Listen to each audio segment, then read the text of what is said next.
70 years ago, when most of the world learned about the Holocaust, people were shocked that so many German soldiers were willing to torture people. When Adolf Eichmann went on trial, he said, "I was just doing my job." One reporter at that trial called that the banality of evil. Neuroscientist David Eagleman studies this phenomenon. And David, you say that even reasonable people in a certain situation may become cruel. This sort of thing happens all the time, where people will turn on their unarmed and defenseless neighbors and murder them. And so this led scholars to try to figure out, is there something wrong with millions of people's brains in terms of their disposition, or can situational forces lead people to do these things? And what they concluded was that the power of the situation and other people was very powerful. One fun example of it is, well, you see this card here with this line on it. How long is the line? Which of these three, 1, 2, or 3, is it the same length as? Tell us what happened, David.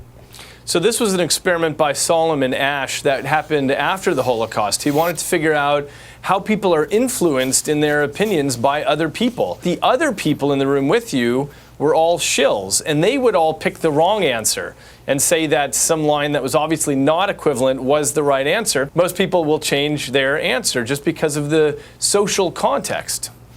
Well, one of the professors who did that study, one of his students went on to become a psychologist and run the most famous demonstration of how good people do not always heed the reasonable part of their brain.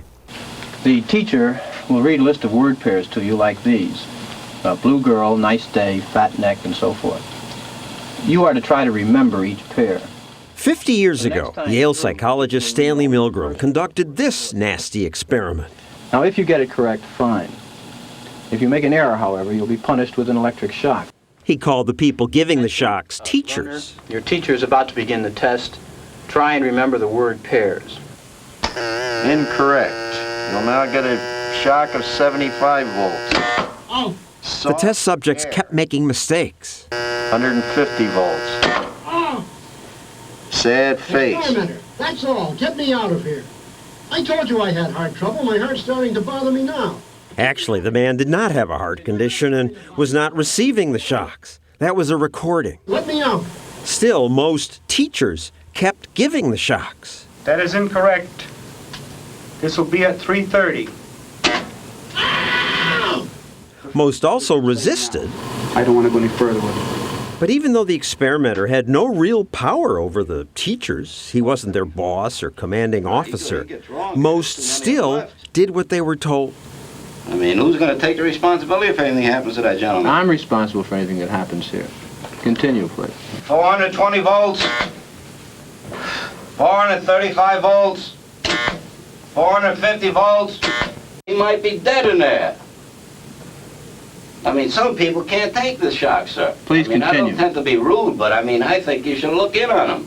Finally, they told the test subjects the truth. God bless you, boy. You have me shaking in here. Nice to see you. The same Feel better here. now?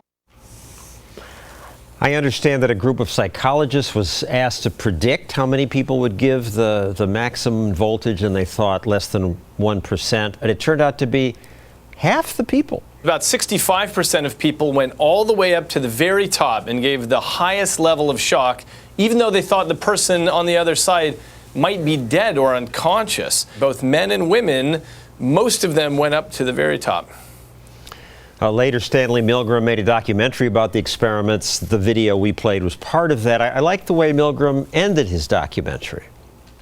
If in this study, an anonymous experimenter could successfully command adults to subdue a 50-year-old man and force on him painful electric shocks against his protests, one can only wonder what government, with its vastly greater authority and prestige, can command of its subjects.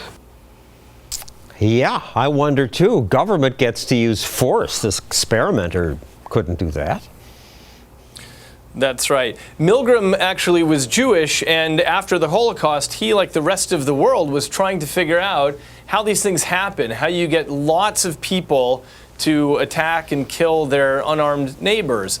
And he found that if you put the subject closer by, then people are less likely to go to the top. If you put the experimenter, the guy in the white lab coat, farther away, then people are also less likely to go to the top.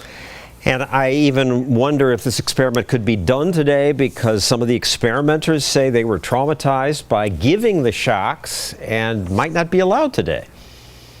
Yeah, I think that's right. It's not taught as much as it was when it first came out. And I think the most important thing is that every generation learns this and understands this, so that when they're in a situation with authority, they recognize the patterns in Milgram's experiments, like you set up simple rules, you give people titles like you're a teacher, or in other experiments you're a guard, things like that.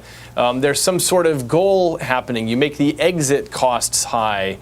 There's a diffusion of responsibility where you tell the person, I'm responsible, not you. All of these things are the necessary ingredients for a population to have blind obedience. Frightening. Thank you, David Eagleman.